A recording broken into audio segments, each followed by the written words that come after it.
महाराष्ट्र विधानसभा चुनाव में सहयोगी दलों को उनकी मर्जी के अनुसार सीट देने के साथ भाजपा ने स्पष्ट कर दिया है कि अगली बार सत्ता में आने पर मुख्यमंत्री सबसे ज्यादा सीटें जीतने वाले दल का ही होगा। यह भी स्पष्ट है कि भाजपा की तरफ से देवेंद्र फडणवीस इसके दावेदार होंगे। वहीं भाजपा और महायुति गठबंधन के अन्य दलों के चुनाव में मुख्यमंत्री के चेहरे की घोषणा नहीं की गई है, लेकिन चुनाव गठबंधन में शिवसेना और मुख्यमंत्री एकनाथ शिंदे के साथ ही लड़ा जा रहा है।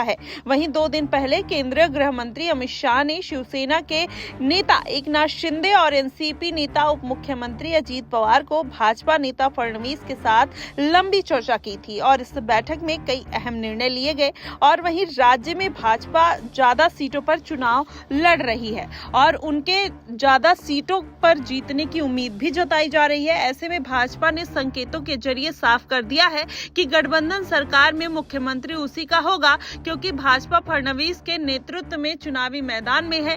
इसलिए पहले भी मुख्यमंत्री रह चुके फडणवीस गठबंधन की जीत के बाद भी मुख्यमंत्री बन सकते हैं। वहीं चुनाव के बाद अंतिम फैसला सूत्रों के अनुसार फार्मूले की वजह से भाजपा के 2 सहयोगी दलों ने ज्यादा सीटों की मांग कर दी है। अगर भाजपा का प्रदर्शन खराब रहता है तो कम सीटें जीतती है और सहयोगी दलों की तरफ से मुख्यमंत्री पद की दावेदारी की जा सकती है। हालांकि इसमें एक बात जरूर छोड़ी गई है कि चुनाव के बाद भी राजनीतिक स्थितियों को ध्यान में रखकर गठबंधन फैसला करेगा, जो सबको स्वीकार करना होगा। अगर भाजपा गठबंधन कुछ कमजोर पड़ता है तो जोड़ तोड़ की जरूरत पड़ सकती है या नए समीकरण बनते हैं तो हालात भी बदल सकते हैं। अभी भी तय किया गया है कि वह मौजूदा चुनाव को देखते हुए महाराष्ट्र में सत्तारूढ़ महायुति गठबंधन फिर से राज्य में अपनी सरकार बनाने का दावा कर रही है। वहीं महाराष्ट्र विधानसभा चुनाव के लिए भाजपा ने शनिवार को 22 उम्मीदवारों की अपनी दूसरी सूची जारी कर दी है। इसमें से 6 मौजूदा विधायकों को बरकरार रखा गया है और 2 को हटा दिया गया है। वहीं पार्टी ने अब तक 121 निर्वाचन क्षेत्रों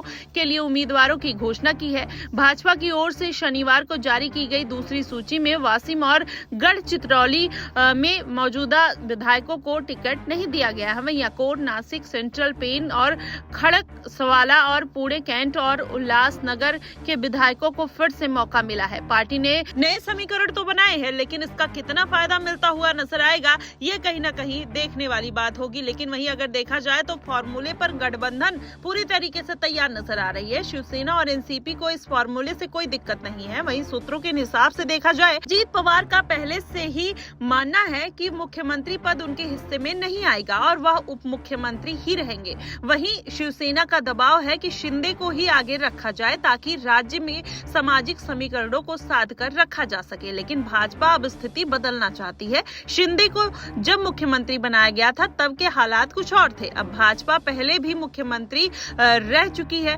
और ऐसे में फडणवीस को गठबंधन की जीत के बाद फिर मुख्यमंत्री बनाते हुए दिखाई दे सकती है। देखना दिलचस्प होगा कि आखिरकार इस बात के लिए शिंदे राजी होंगे या फिर देवेंद्र फडणवीस एक बार मुख्यमंत्री पद पर बैठते हुए नजर आएंगे। और भारतीय जनता पार्टी की जो रणनीति चल रही है वो देवेंद्र फडणवीस को फिर से मुख्यमंत्री बनाने की है। अब देखना दिलचस्प होगा कि आखिरकार शिंदे और जिस तरीके से देवेंद्र फडणवीस एक दूसरे के आमने सामने हैं, आखिरकार किसकी जीत होती हुई नजर आ सकती है।